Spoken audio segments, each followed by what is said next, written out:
Please open your Bibles with me in Colossians chapter 2 sa atin pong pagpapatuloy ng pag-aaral sa libro na ito. Colossians chapter 2. Beginning verse 16.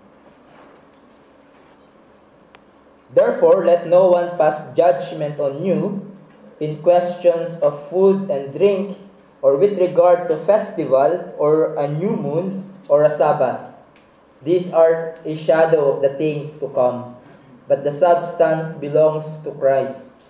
Let no one disqualify you insisting on asceticism and worship of angels, going on in detail about visions, puffed up with reason by his sensuous mind, and not holding fast to the head, from whom the whole body nourished and knit together through its joints and ligaments grows with a growth that is from God. It is, if with Christ you died to the elemental spirits of the world, why, as if you were still alive in the world, do you submit to regulations? Do not handle, do not taste, do not touch, referring to the things that all perish as they are used, according to the human precepts and teachings. These have been indeed an appearance of wisdom in promoting self-made religion and asceticism and severity to the body, but they are of no value in stopping the indulgence of the flesh. Tayo po ay manalangin at humingi ng tulong sa Panginoon. O aming dakilang Diyos, salamat po sa privilege na ipinagkaloob niyo po sa amin na marinig muli ang tinig ng aming Panginoong Hesus. Salamat, Lord, sa kalayaan na patuloy niyong pinagkakaloob sa amin na kami ay makapagtipon at sama-samang sumamba sa inyo at pumuri sa inyong pangalan. Tulungan niyo po ang pagdadala niya ng inyong salita. Gamitin niyo po siya ng makapangyarihan, even preach a better sermon than the one He prepared, Lord. Work in the hearts of your people through the preaching of your word powerfully. And even, Lord, extend the same grace that we have experienced in Christ to those who are still outside the praise. In Jesus' name, Amen. Sa text na ating kinoconsider, is Paul's warning to the believers of the danger of false teachings that infiltrating o pumapasok sa assembly ng believers in Colossae. Pagkatapos tinuro ni Pablo ang kadakilaan ng work and person ni Jesus at yung dakilang pagpapala na natanggap natin in Christ Jesus spiritually, which nagpapakita sa atin ng kasapatan ng ginawa ni Jesus. Now he turns to expose in details yung false teachings na pumapasok sa assembly in Colossae. Paul developed each of the points he made in verse 8. Sabi doon, see to it that no one takes you captive by philosophy and empty deceit, according to human tradition, according to the elemental spirits of the world, and not according to Christ. So at the heart of verse 8, ay sinasabi ni Pablo, huwag niyo sundin ang kanilang turo. Huwag kayong ma-intimidate sa kanilang katuruan. And in our text, it is also the heart of exhortation ni Pablo. Huwag niyong sundin ang kanilang katuruan. Huwag kayong ma-intimidate sa kanila at sa kanilang mga tinuturo. Huwag kayong huwag kayong ma-intimidate sa kanilang tinuturo na you need something in order than Christ for the fullness or completeness of your salvation. And this is a serious warning for us, mga kapatid. Dahil kung ang iglesia ay hindi lumalago sa kaalaman patungkol kay Jesus, as we have seen, and we are not being united in love, ang maling katuruan ay madaling pumasok sa ating iglesia that might destroy us. And the history will tell us na merong mga Christians, especially pastors and seminary for professors, nagsimula silang orthodox, meaning they believe sa core teachings of the gospel, the word of God, and at the end, sila ay natangay ng maling katuruan. They were churches in history na they started well, but did not end well, and were destroyed because of false teachings. And so let's take heed sa mga dangers ng false teachings na babanggitin dito ni Pablo. This is not exhaustive list of false teachings. Alam natin na sobrang daming maling katuruan na lumalaganap sa ating panahon, but nevertheless, they are so dangerous. And there are 3 mula sa passage na ating binasa na maling katuruan na makikita natin. These are 3 headings we will consider. First, the danger of legalism. Secondly, the danger of mysticism or /ritualism. And lastly, the danger of asceticism. And each point ay tatalakayin natin with the solution or the antidotes sa mga panganib na ito. But this morning, ay titingnan lang natin yung danger of legalism na sinabi sa verse 16. Sinabi doon, therefore, let no one pass judgment on you in questions of food and drink, or with regard to festival, or a new moon, or a Sabbath. These are shadow of the things to come, but the substance belongs to Christ. Now, that's a mouthful of words, and please bear with me dahil we will go to so many details dito, and so please bear with me. Notice the word therefore.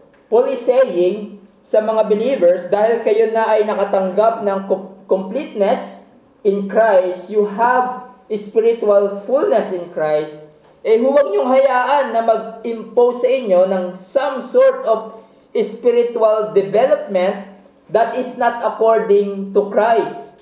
Yung salita pong past judgment, it means to, in a negative sense, ay hinuhusgahan mo ang isang tao o kinokondena mo siya. It is not just criticizing them, but condemning them.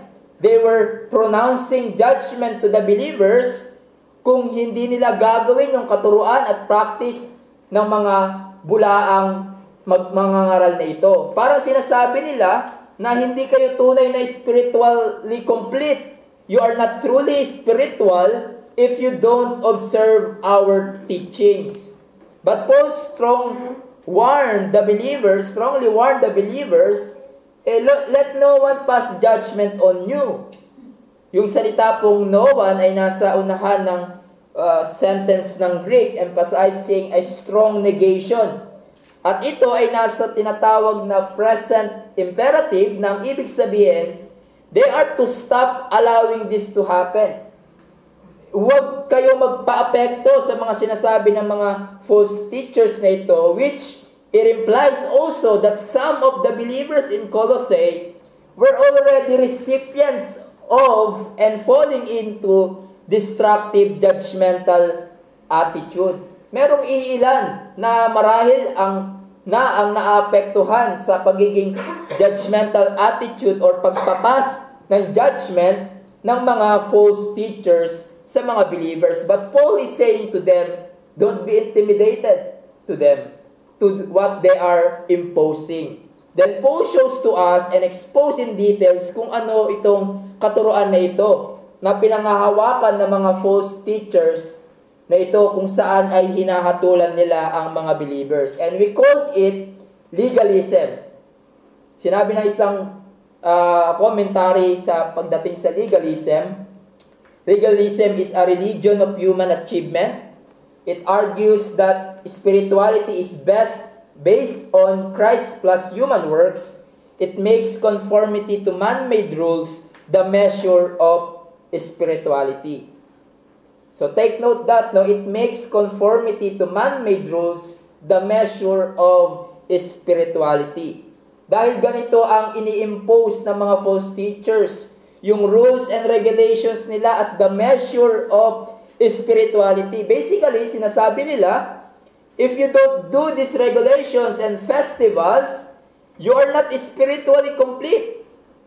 Kailangan gawin nyo ito, nararapat na obserbahin nyo ito at mag-confirm kayo sa mga bagay na ito. And what are those? There are two. Una, may kinalaman sa dietary laws, yung pagkain at inumin. Pangalawa, sa observance of days. It says, therefore let no one pass judgment on you in questions of food and drink. Now, alam natin, ang mga tao sa lumang tipan, they observe dietary laws. Diba? Merong certain food lang silang pwedeng kainin at hindi dapat kainin. Merong pagkain na kino-consider nilang clean at unclean. Example ng unclean for them ay yung baboy. No, yung mga scavenger like the shrimps and the lobsters. Sarap, no? Pero bawal sa kanila yon because that's part of God's law. No, were given to them as a mark of Israel as God's distinct people. And to discourage them na makipag-intermingling with surrounding nations. Now, what about ngayon? Tayo mga mananampalataya kay Jesus, are we bound to observe the dietary laws? Sinasabi ng ibang grupo, di ba, like Seventh-day Adventists, yes, ang pagsunod, dapat gawin yan. Ang pagsunod ba dito, ang sukatan ng spirituality? No. Sinabi ni Jesus in Mark 7:18, and He said to them, then are you also without understanding? Do you not see that whatever goes into a person from outside cannot defile him, since it enters not his heart, but his stomach, and is expelled? And He said, thus God, He declared all foods clean. And He said, what comes out of a person is what defiles him. Sinasabi ni Jesus, hindi ang kinakain natin na nakapagkukorap sa tao, kundi yung anong lumalabas sa atin, sa ating bibig, sa ating aksyon, mula sa ating pusong makasalanan. And God declared all foods are clean. And the point is, we who are believers under the new covenant are no longer bound to observe dietary laws. Mosaic ceremonies are no longer binding to the new covenant believers. In other words, hindi na kasalanan ang kumain ng baboy, ng shrimp, ng lobster, o kung ano pa mang tinuturing ng Mosaic law na hindi malinis na pagkain. Dietary laws are no longer enforced sa atin bilang mga mananampalataya. Sinasabi ni Pablo in Romans 14:17 na ang ating buhay bilang mananampalataya, those belong who in the kingdom of God is not eating and drinking, but righteousness and peace, joy in the Holy Spirit. But then Paul mentioned drinking. Now, ang Mosaic law ay walang masyadong binanggit pagdating sa regulations of drinking, especially the wine.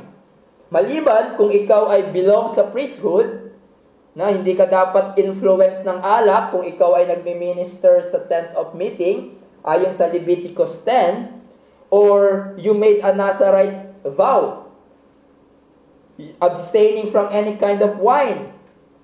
Maliban dyan, wala nang ibang prohibition pagdating sa pag-inom ng alak. Now, clarification, pag-inom po, no, hindi paglalasing. Sa isang komentary na nabasa ko, sinasabi niya na ang katuruan daw ng mga false teachers na pagbabawal sa pag-inom ng alak ay mula sa Greco-Roman philosophical and religious traditions na nagtuturo na ng abstinence sa meat and wine. Meaning, mga pagano ito, which most likely ay totoo dahil remember, yung false teachers na mga ito ay mixed with Judaism belief and paganism like asceticism and legalism. So these false teachers, with their legalistic mind, sinasabi nila, huwag niyong kainin ito. Huwag niyong kainin, huwag niyong inumin ito. Huwag niyong kainin ito. And you are okay with God. Yun yung measure ng kanilang spirituality. But Paul said that dietary discipline is not a sign of spirituality. We are not to judge others or allow anyone to pass judgment on us in regard to food and drink. Those ay para lamang sa lumang tipan. Sa atin ngayon ay in the new covenant ay wala na ang mga ito. Ito ay lumipas na.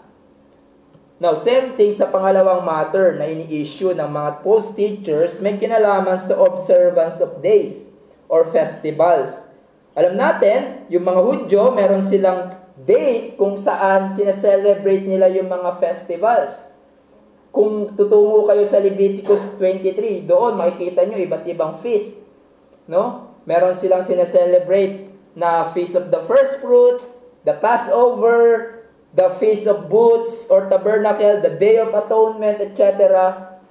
And again, sa bagong tipan ay hindi na natin kinakailangan ang mga ito. These festivals ay lumipas na. We are no longer bound nor commanded to observe these festivals. Furthermore, there's a new moon na binanggit. New moon celebration. Ito ay ginaganap ng mga Jews monthly. Ito is also called as monthly offering sa Numbers 28. And it was the time kung saan yung mga Israelites naghahandog sila ng offering sa Diyos. Ito ay commanded in Numbers 28. Now, in summary with regards sa new moon, as one writer said, the new moon festival marked the consecration to God of each month in the year. New moon festivals were marked by sacrifices, blowing of trumpets over the sacrifices, the suspension of all labor and trade and social and family feasts. So, pag ginagawa nila yon, di ba, umihinto sila sa trabaho nila at sa kanilang social and family feast or celebration. So, sinasabi ni Pablo, even this new moon celebration ay hindi na para sa atin, mga mananampalataya. And so, hindi kami, di ba, hindi kami nagre-require sa inyo na every first day of the month, dapat may dala kayo na hayop na isinasakripisyo. Let no one pass judgment on you pagdating sa pag-observe ng new moon. Now, that leads us sa isa sa mga difficult na sinama ni Pablo. And again, bear with me dahil kasama to sa salita ng Diyos, so I need to explain it to you. Yung Sabbath. At madaming pagtatalo sa salitang ito. Na unang binanggit ay kabilang, now, bear in mind na yung 4 na nauna binanggit ay kabilang sa Mosaic ceremonies. But only ito lamang na Sabbath ang included sa 10 utos. Diba? Exodus 20. Sabi doon, remember the Sabbath day to keep it holy. 6 days you shall labor and do all your work, but the 7th day is a Sabbath to the Lord. So, ibig bang sabihin dito? Kasi papasok yung tanong na, pagpasok sa bagong tipan, nawala na rin din itong Sabbath. Now, pag sinabi pong Sabbath, hindi po Sabado, but rest. So, ibig bang sabihin, nung pumasok ang New Covenant, naitsapwera na itong Sabbath regulation, hindi na natin i-observe yung 4th commandment, and all the 9 commandments lang yung susundin natin except the 4th. Now, let's look kung ano ang hindi ibig sabihin dito ni Pablo. First, it does not mean that the 4th commandment is canceled or abrogated in the new covenant. Bear that in mind. It does not mean that the 4th commandment is abrogated in the new covenant for several reasons. First, yung 4th commandment, it was instituted at creation. Meaning, wala pa yung 10 commandments na isulat na sinulat sa tablet of stones sa Mount Sinai, na-establish na yung na-establish na ng Diyos na merong isang araw sa 7 na iset aside for rest. And we can see that in Genesis 2. But let us look at Exodus 20. Exodus 20 verse 8.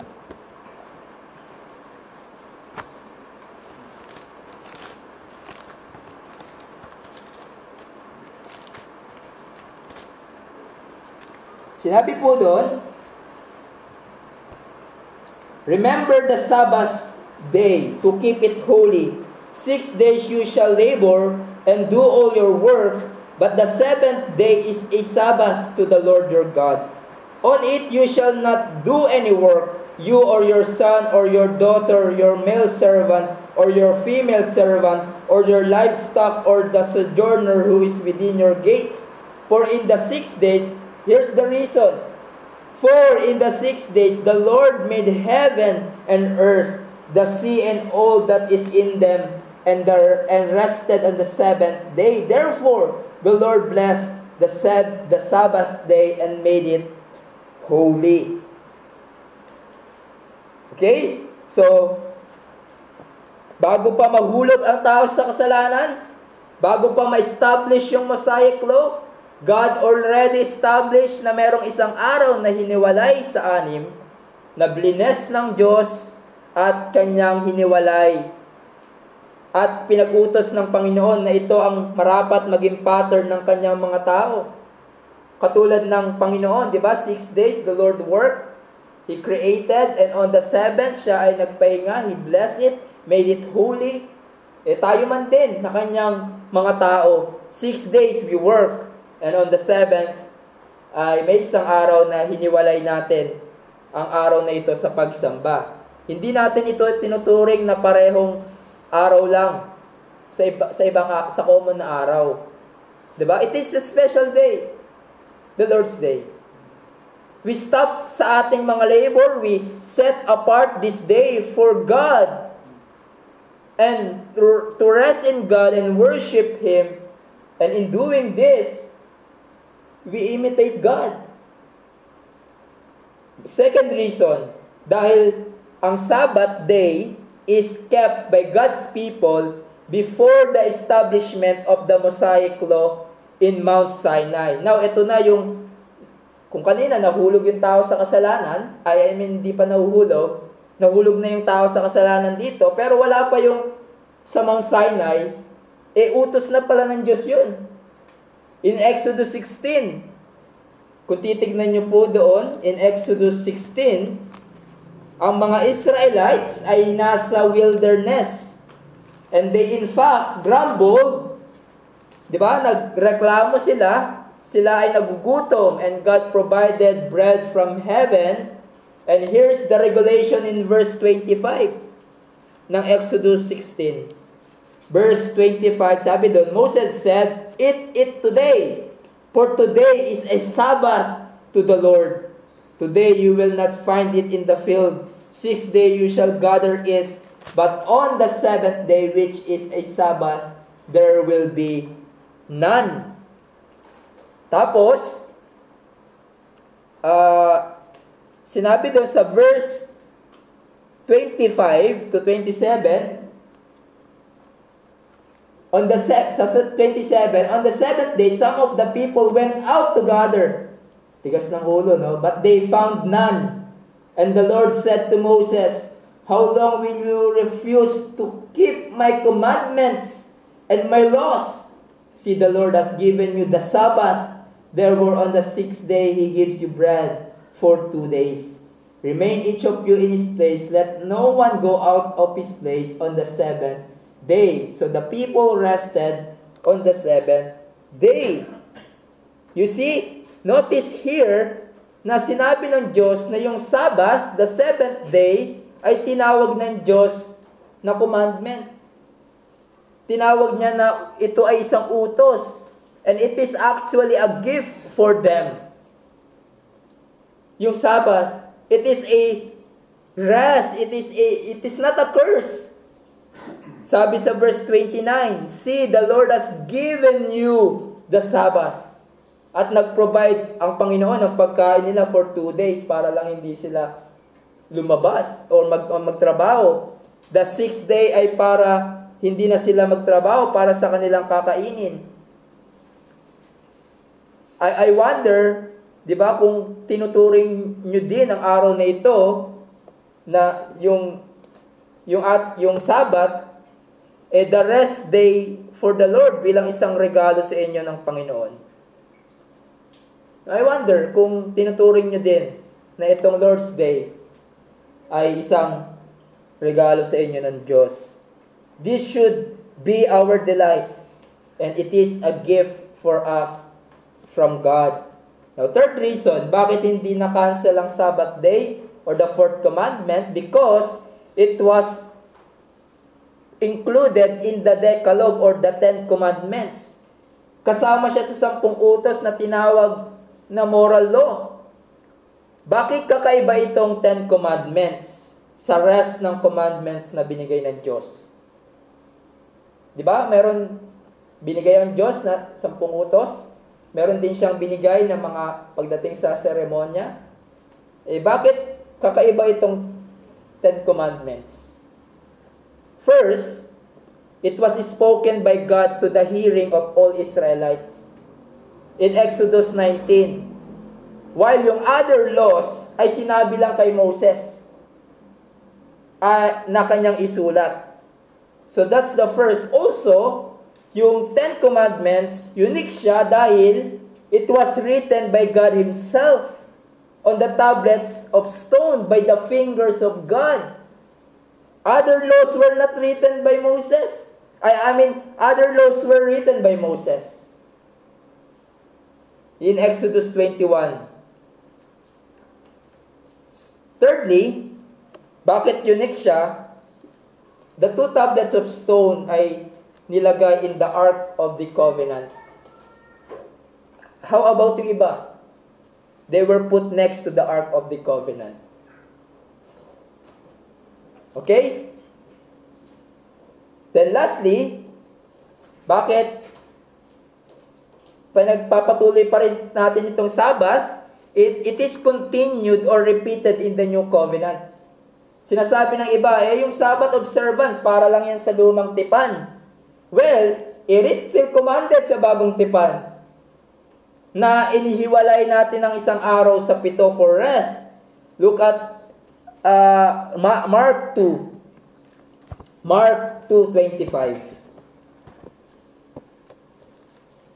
Remember, dito ay question ng mga Pharisees yung ginawa ng mga disciples ni Jesus. In Mark 2:25, di ba, yung ginawa ng disciple ni Jesus, anong ginawa nila? Pumitas sila ng heads of grain para pagkain, at sinabi ng mga Fariseo, mga legalistic, hindi yan pwede sa Sabat. Pagtatrabaho yan. Anong sagot ni Jesus in verse 25 ng Mark 2? He said to them, "Have you never read what David did when he was indeed and was hungry? He and those who were with him, how he entered the house of God in the time of Abiathar and the high priest, and ate the bread of the presence which is not lawful for any but the priest to eat, and also he gave it to those who were with him." In other words, ito ay work of necessity. Ang ganyan ang allowed ng Panginoon na gawin sa Sabbath. And He said to them, the Sabbath was made for man and not man for the Sabbath. So the Son of Man is the Lord of even of the Sabbath. Na hindi sinasabi ni Jesus sa mga Pharisee, kalimutan nyo na yung Sabbath. Para lang yan sa lumang tipan. Tayo na nasa bagong tipan, wala na yan. Yun ba sinabi niya? No. He didn't say that. In fact, sinabi ni Jesus, the Sabbath was made for man. It is for your good. It is not a burden for the good of everybody, but for the good of everybody. It is not a burden. And the Lord of the Sabbath, that it was made The Lord of the Sabbath, He made it for man. And so, sa pagpunta natin, di ba, sa araw ng pagsamba, it should be a delight for us. For in this day, hiniwalay ng Diyos ito para sa atin. We are going to worship the Lord of the Sabbath. We are going to rest and experience yung kanyang pangakong special presence. We are going to meet the Lord of the Sabbath in this special day na kanyang tinakda para i-meet natin siya. So, hindi inisantabi ni Jesus ang Sabbath, ang rest day, bagkus pinagdiinan niya, I am the Lord of the Sabbath. Give this day to me. And so, I hope you're convinced na yung fourth commandment to keep the Sabbath holy ay hindi abrogated o hindi na applicable sa atin, no? Because the fourth commandment is still binding to us who are believers under the new covenant. Now, going back sa ating text, what does it mean then when Paul said, let no one pass judgment on you in questions of Sabbath or Sabbats kasi plural yung ginamit. Others said na ito daw ay tumutukoy sa Sabbath year. Okay, Sabbath year na binanggit sa Leviticus 25. Kung saan, for 6 years, sabi doon, sow your fields, and for 6 years prune your vineyards and gather their crops. But in the 7th year, the land is to have a year of Sabbath rest, a Sabbath to the Lord. But I think that's not what it refers to. This word Sabbath ay tumutukoy talaga sa weekly Sabbath na yung weekly observance. But sinasabi dito ni Pablo, I think, we don't observe the Sabbath, the weekly Sabbath, in Jewish and Pharisaic sense. In Jewish and Pharisaic sense na kung saan ang dami nilang rules and regulations na dinadagdag, samot-saming sacrifices ang kanilang dinadala. May sacrifices sila na ganito, na ganyan. Ang daming offerings ang kanilang ino-observe sa Sabbath. At yung kanilang observance ng Sabbath ay natatapos on the 7th day of the week, Friday evening hanggang Sabado ng gabi. Hanggang Sabado, yung kanilang observant. Ngunit sa bagong tipan, now, I assume, na pag-aralan na natin to sa ating confession of faith, di ba may pagbabagong nangyari.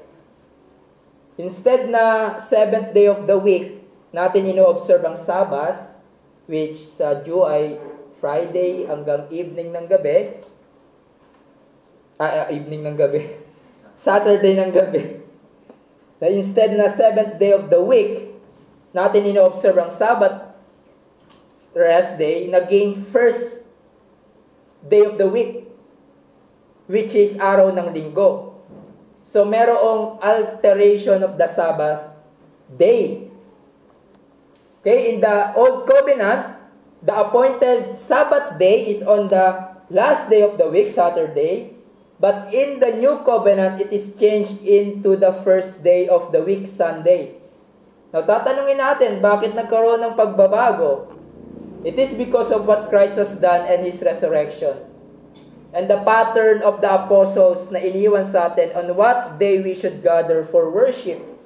The appointed day of God for worship in the New Covenant ay linggo. Dahil si Jesus ay nabuhay namang muli sa araw ng linggo. Okay? And from then on, nakita natin sa mga epistles, yung mga apostles, yung mga believers, ino-observe na nila yung Sabbath ng Sunday, the Lord's Day. And so, we don't observe ang Sabbath in Jewish sense na on the 7th day of the week and in Jewish Pharisaical sense, which involves many regulations, sacrifices, rituals, priesthood, ceremonies, and other added regulations. So, hindi tayo katulad ng mga false teachers na kino-confront ni Pablo, na nagpapas ng judgment na nagsasabing, bakit wala kayong gantong sacrifices sa Sabbath observance?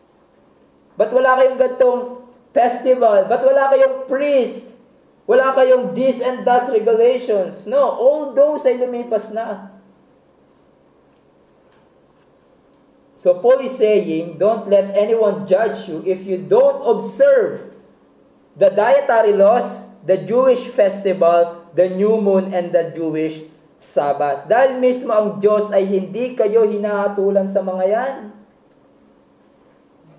Don't let anyone say to you na ang istriktong pagsunod sa mga ito ay siyang basihan ng tunay na piety at tunay na spirituality. Don't fall for it dahil ito ay denial ng kasapatan ni Jesus. Sinabi ni Hendrickson, the main purpose of placing such stress on all such regulations was to convince the Colossians that strict observance was absolute indispensable to salvation, or if not to salvation, as such, at least to the fullness, perfection in salvation. Paul issues a strong warning against this implied denial of all sufficiency of Christ. Now, sa ating panahon, ay madaming nagpapakilalang mananampalataya, introducing mga practices na kung saan, kung hindi tayo magiging maingat, pwede tayong madaya. Marahil merong nag-introduce sa inyo na nagsasabing, kailangan mo i-give up certain foods, certain activities para ma-improve ang relationship mo sa Diyos. I remember meron akong kakilala na inaya daw siya sa isang session na kung saan ang gagawin nila ay mag-Christian yoga daw sila. So, gagawin nila doon, i-empty daw nila yung mind nila to become more acceptable sa Diyos. Makakausap di daw nila ang Panginoon. Ang iba naman, di ba, seek to become more acceptable sa Diyos sa pagsuot nila ng certain na damit. Kailangan laging nakaputi, or kaya dapat mga babae mahaba ang buhok. So, ang daming daya na pwedeng ibato sa atin. Na kung hindi tayo magiging maingat, pwede tayong madaya, pwede tayong matangay sa kanilang legalistic ideas. Yung mga Mormon, nagtuturo na hindi magiging maayos kang member ng church kung umiinom ka ng kape. Bawal ako doon, no? So, dito ako sa Reform. Yung Seventh-day Adventist, ini-insist nila, kailangan araw ng Sabado ka sumamba sa Diyos. Kung hindi, hindi ka kalugot-lugot sa Diyos. Sinasabi nila, di ba? Have you heard this, no? Sinabi nila na pag sumamba ka ng linggo, mark of the beast yan. But you need to be careful to that. Those man-made regulations. At tayo din naman maging maingat. Tayo din naman ay maging maingat na hindi gumawa ng sarili nating regulations and external rules at i-impose natin sa iba na hindi malinaw na sinasabi ng salita ng Diyos. At para bang kung hindi nila gawin, yon ay may kulang sa kanilang Christian life. We need to take this warning seriously dahil maraming pumapasok ang espiritu ng legalism sa mga iglesia. And when that happened, the church has become judgmental, joyless, and shallow in faith. And the point is very simple. As one writer says, true spirituality does not consist merely of keeping external rules, but of having an inner relationship with Jesus Christ. That leads us then sa antidote. Why then you don't allow to be judged regarding sa food, drink, festival, new moon, Sabbath? These things that others are legalistically imposing sa inyo. Why? Sinabi ni Paul in verse sa ating text, these are a shadow of the things to come. but the substance belongs to Christ. So sinasabi ni Pablo, itong mga batas na ito, itong mga festivals, days, ay mga anino lamang. Diba kapag yung tao na sinaga ng araw o liwanag, nakikita natin yung anino niya, nasa nauuna sa kanya. Nakikita natin yung shape ng tao, pero hindi fully revealed. Okay? Dahil anino lamang ang nakikita natin. A shadow just anticipates the arrival of somebody. And so sinasabi ni Pablo, itong festival sacrifices, it anticipates the arrival of a person. Ito ay nagtuturo sa atin ng greater na kapahayagan. And these things are pointing to Christ. Yung dietary laws, di ba? Yung nagpapakita sa mga tao sa lumang tipan, kayo ay banal na bayan ng Diyos. You need to be separate and different from other nations. Yung sacrifices and festivals, ito ay nagtuturo sa dakilang gawain ni Jesus. Just for example, the Passover, di ba? Inaalala nila, yung shadow is that, inaalala nila ito dahil yun yung pagliligtas sa kanila ng Diyos sa bondage in Egypt. But this points us sa greater deliverance na gagawin ni Jesus. Sa deliverance, hindi na sa bondage ng isang bansa, but sa kasalanan. Those sacrifices in the new moon and in the Sabbath, sa Jewish Sabbath, kasi ay hindi lamang sila doon nakikinig ng salita ng Diyos at umaawit, they have sacrifices na ino-offer sa Panginoon. At this point, to the greater sacrifice na gagawin ni Jesus. Now, we are not saying na walang importansya yung mga ginagawa ng mga tao sa lumang tipan. It is significant dahil inutos ito sa kanila ng Panginoon na gawin nila. But these things also point them sa something greater. The person and work of Jesus Christ. So, sinasabi ni Pablo, dahil narito na si Jesus, the substance, the reality ng fulfillment, at tinuturo ng mga seremonya ng lumang tipan. Now, hindi na natin kailangan ng anino because the reality is here. So, bakit ka magstay sa shadows when the reality has arrived? Now, the whole point ay itong mga post-teachers nagtuturo din ng legalism ay sinusubukang i-convince ang mga tao na strictly sundin ang kanilang panukala and imposing ceremonies as measure of spirituality, even advocating that yung mga rules and regulations nila ang daan sa kaligtasan. And they were denying the sufficiency of Christ. Now, what are the application of this for us? First of all, beware of legalism. Mag-ingat tayo sa pagiging legalistic na baka gumagawa na tayo ng certain rules and regulations na hindi malinaw na sinasabi ng salita ng Diyos or replacing the word of God at nais nating itong i-impose sa iba. Nais natin ng iba na inanais natin na gawin din nila yung ginagawa nating list of do's and don'ts. Alam nyo ba na maaari na yung ating good works, kung di tayo magiging maingat, we can turn it to legalism. And turn it na para bang puntos natin sa Diyos para maging katanggap-tanggap sa Kanya. We can fall into the kind of legalistic attitude na iniisip mo, lagi ako maaga sa church.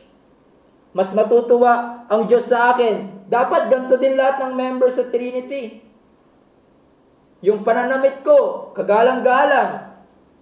Naka-necktie, lahat dapat ng lalaki, ganun din. O yung babae, dapat hindi nakamaong.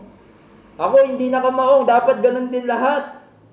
Kapag linggo, hindi ako pupunta sa mall, sa sinehan, para manood ng kung ano. Dapat ganun talaga gawin ng mga church members. Ang healthy ko. This certain food, kasi kinakain ko. This certain food, kinakain ko. So, dapat tularan ako ng iba. No, vegetarian ako. So, lahat din dapat ganun. Dapat ganito din ang kanilang ginagawa. And I know some Christians impose others to be vegetarian. You see, making performance na para bang bandage, na para bang badge, na yung pinagmamalaki natin because you don't do this and thus, na nais mong dapat ganun din ang gawin ng iba. Kahit hindi naman malinaw na sinasabi ng salita ng Diyos, even implied. And now, don't get me wrong, mabuti tayo na hindi malate sa stated meeting, mabuti na mag-attend tayo ng church ng maaga, mabuti na i-spend natin ang araw ng linggo to meet God and worship Him at hindi sa ibang mga bagay. Mabuti na magbihis tayo ng maayos sa pagsamba. Mabuti na ingatan natin ang ating pangangatawan. But whenever you make a list of do's and don'ts bilang replacement sa sinasabi ng Bible and you try to impose it, sa iba, sa kanilang conscience at sa pag-perform mo ng mga ito, you think yan ang measure ng spirituality. That's the spirit of legalism. That's the problem na ina-address ni Pablo here. Na sinasabi ng iba, you need to do our list of do's and don'ts. At ito yung paraan para lumago ka sa pananampalataya. Ito yung daan sa kabanalan. One writer says, the legalists insist that the way to holiness is following after their list of do's and don'ts. Yan ang legalistic na tao. Yan ang ugali ng mga Pharisees sa panahon ni Jesus. Beware of legalism. Instead, always look to Christ. Look to His words and obey kung anong pinag-uutos ni Jesus. Conformity to Christ, that's the way to holiness. And not the list of do's and don'ts na ating ginagawa at pinagmamalaki. In fact, we don't operate ang ating Christian life primarily with the list of do's and don'ts. Instead, because we love Christ, we keep His commandments. With delight, we keep the commandments of Christ to please Him and not as the way to merit salvation and acceptance with God. Secondly, don't go back to external rituals as a measure of spirituality. These false teachers, sinasabi nila, you must go back to the ceremonies as the way of holiness, as a way of spirituality. You need to be circumcised. You need to observe the festivals and ceremonies. Yes, kailangan mo si Jesus, but kailangan mo din ng iba pa para maging katanggap-tanggap sa Diyos. Yun ang kanilang tinuturo. And Paul said, no. Marahil sasabihin nyo, meron pa bang naniniwala sa ganyan? Meron pa bang bumabalik sa old rituals as the way of their acceptance with God? Yes. Again, andyan ang Seventh-day Adventist na naniniwala pa din na dapat sundin ang dietary laws. And they say na mark of the beast kapag hindi on the 7th day of the week ka nag-worship, which is Saturday. Merong ibang nagpapakilalang Christian churches sa ating panahon, trying na ibalik yung ginagawa sa Old Testament worship. Sa ating panahon, tuwing linggo, yung decoration ng kanilang church, merong lampstand, merong incense. Nagse-celebrate sila ng mga feast na binanggit sa Old Testament. I remember, meron akong isang kilalang church, nagpagawa sila ng Ark of the Covenant. Para decoration sa church. The Mormons have rituals as the way of acceptance with God.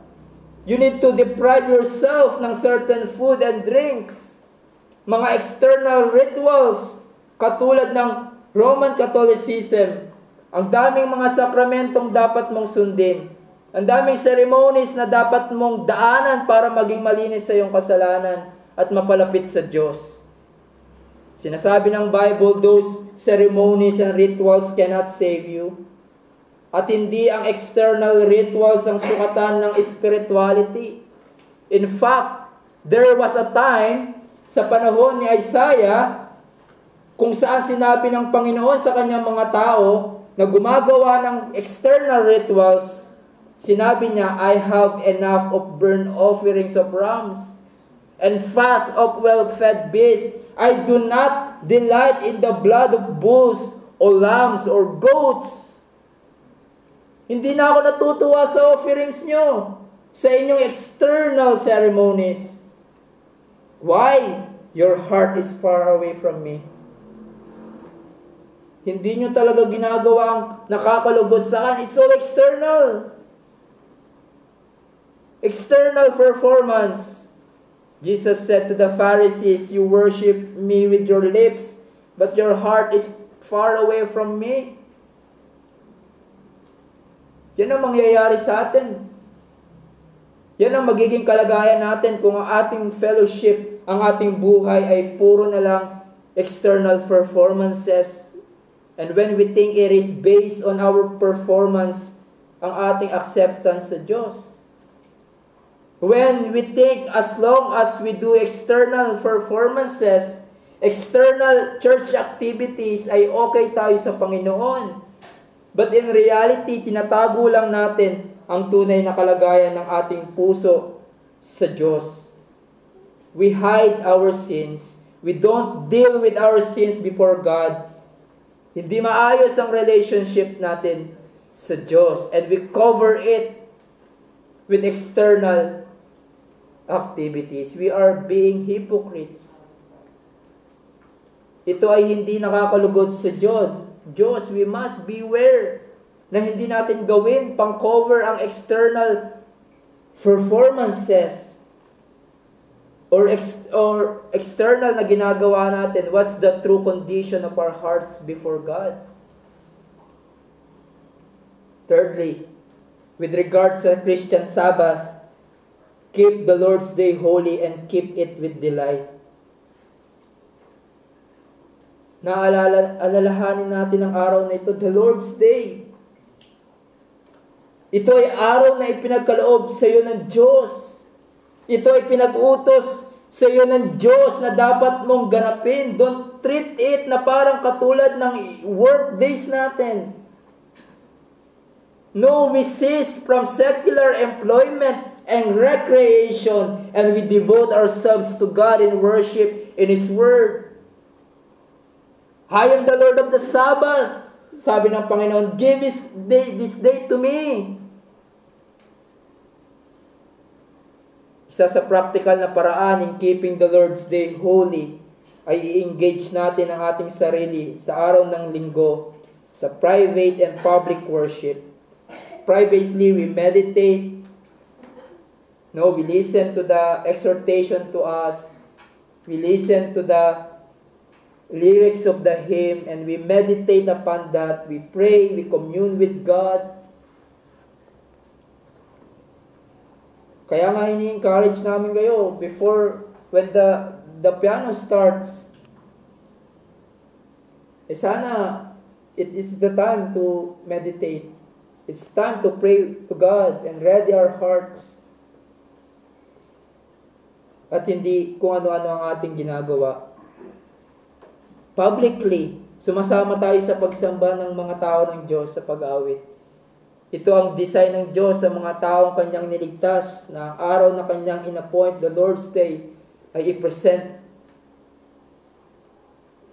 present tayo kasama ang ibang believers na sumasamba sa Diyos. Let's keep it with delight.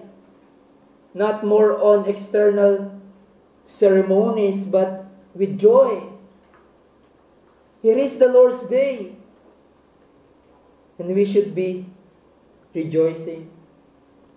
In Isaiah 58:13, sinabi ng Panginoon sa Sabbath, if you turn back your foot from the Sabbath, from doing your pleasure on my holy day, and call the Sabbath a delight, and the holy day of the Lord honorable, if you honor it, not going your own ways, or seeking your own pleasure, or talking idly, then you shall take delight in the Lord. And I will make you ride on the heights of the earth. I will feed you with the heritage of Jacob your father, for the mouth of the Lord has spoken. What's the point? Ang Lord's Day ay isa dapat kagalakan sa atin. And there's a blessing. And there's a blessing kung merong proper observance ng pagsamba sa Diyos. At kung sinasabi natin isang kagalakan ng araw ng pagsamba sa atin, ino-honor mo talaga natin ito and we keep it holy. Dapat we don't seek our own pleasure, but we take pleasure or delight on the Lord's day. In other words, ang araw ng linggo ay hindi para i-indulge natin ang ating sarili, seeking our own pleasure. Ang araw ng pagsamba ay hindi family day, hindi swimming day, hindi mall day, hindi labada day. Ang araw ng pagsamba ay hindi primarily sa ating pleasure, but ito ay araw ng Panginoon. Therefore, we should devote it to God. Huwag tayong patangay sa sinasabi ng iba na hindi na para sa atin ang command to keep the Sabbath holy. Yes, hindi na natin sinusunod ang Jewish Sabbath on the 7th day of the week and the sacrifices na ginagawa nila. But the believers under the new covenant, we have the Christian Sabbath. Mas magandang tawagin the Lord's Day. And on this day we delight. So that's my question for you, brethren. Do you delight sa Lord's Day? Is it special to you? And you know, it can see. It is manonotice kung talagang special sa iyo yung araw na ito. We have the Christian Sabbath. And on this day we delight. And lastly for you, my friends, again, external ceremonies cannot save you. No amount of good works can save you. Going along with religious activities cannot save you. Ang pag-attend sa church, hindi ka maliligtas. Ang pagganap ng religious duties ay hindi paraan para maging katanggap-tanggap sa Diyos. As our hymn says, not what these hands have done can save this guilty soul. Not this toiling flesh has borne can make my spirit whole. Not what I feel or do can give me peace with God. Not all my prayers and sighs and tears can bear my awful load. Sino lang ang makakapagligtas, makakapaglinis ng ating kasalanan? Thy Christ alone, O God. It is Christ alone. Don't trust in Him. Do trust in Him. Dahil in Christ, maaari kang mapatawad completely. You will be made alive with God and made new creation. If talukkuran mo ang iyong kasalanan at magtiwala ka tangi lamang sa Kanya, trust in Christ and be saved. Tayo manalangin. O aming dakilang Diyos, salamat po sa Paalala sa amin, the danger of legalism. And time again, Lord, we can see sa buhay ng mga iglesia na maaari pumasok ang espiritu na ito. So Lord, help us to always look to Christ, to study His words and the clear commands of Christ, and obey it sa aming buhay, not thinking, Panginoon, na when we do those things ay merito ito sa amin.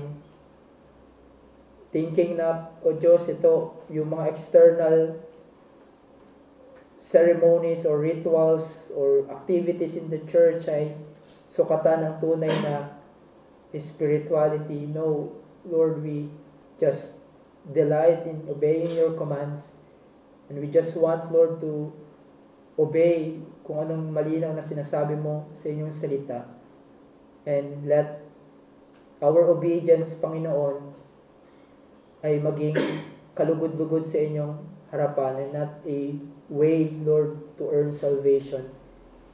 Salamat po sa pagpapaalala sa amin at turuan niyo pa po kami sa mga bagay na ito. Sa pangalan ni Jesus. Amen.